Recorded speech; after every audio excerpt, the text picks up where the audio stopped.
Hello everyone. তো দেখো, স্কিনকে প্রোটেক্ট করার জন্য যেমন আমরা সানস্ক্রিন ব্যবহার করি যাতে আমাদের স্কিনটা ড্যামেজ হয়ে না যায় এবং ট্যান পড়ে না যায় এবং স্কিনটা যেন ভালো থাকে, সেরকম আমাদেরই দায়িত্ব আমাদের চুলেরও যত্ন নেওয়া। তো দেখো, হেয়ারটা কিভাবে যত্ন নেবে, আমাদের চুলটা যাতে ড্যামেজ না হয়ে যায়, এরকম রুস্কো খুস্কো হয়ে না যায় এবং ধুলো ময়লা বাইরে এত, যার জন্য আমাদের চুলটা অনেক খড়খড়ে হয়ে যায়, ড্যামেজ হয়ে যায় আর কি।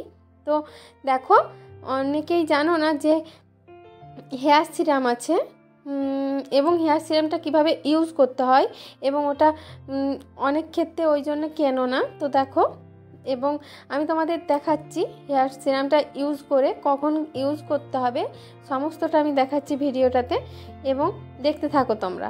তো দেখো, আমি এখানে স্টিক্সের হেয়ার সিরাম নিয়েছি।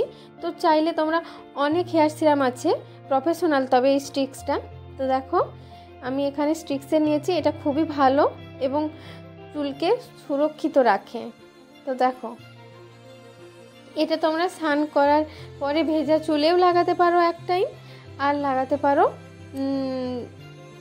শুকনো চুলে। তো দেখো, আমার চুলটা অনেক উস্কো খুস্কো হয়ে গিয়েছে, ড্যামেজ হয়ে গেছে চুলটা।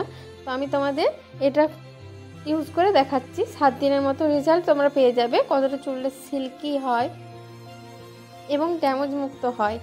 তো বাইরে এত গাড়ি ঘোড়া হবে, ধুলো, তো চুলটা আমাদের ফেটে যায়, ডোগা ফেটে যায়, অনেক রকমের সমস্যা হয়। তো দেখো, আমি ফার্স্টে একটু পাউচ নিয়ে নিয়েছি, দেখো 1 পাউচের মতো। তো আমি এরকম চুলটা ভালোভাবে সিতা করে দুদিকে ভাগ করে নিয়েছি।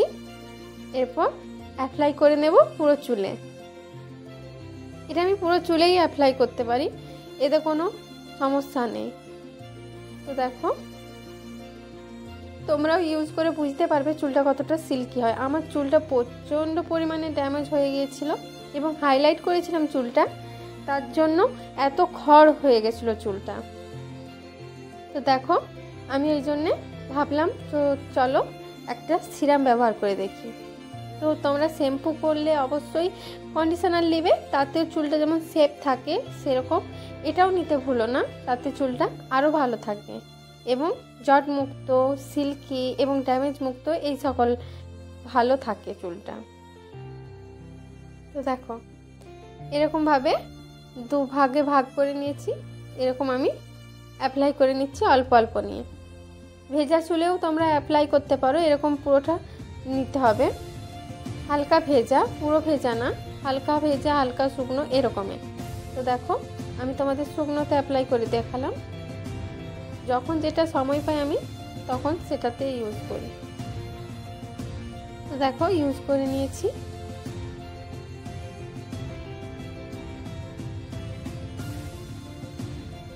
দেখো কতটা গ্লেজ দিচ্ছে আমার চুলটাতে এটা ইউজ করার পর, এটাও দেখাচ্ছি তোমাদের।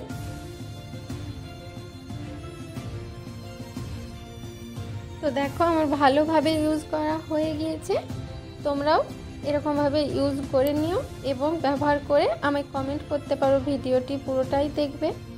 তো এবং আমাকে কমেন্ট করে জানিও যে কতটা কি রেজাল্ট পেলে তোমরা।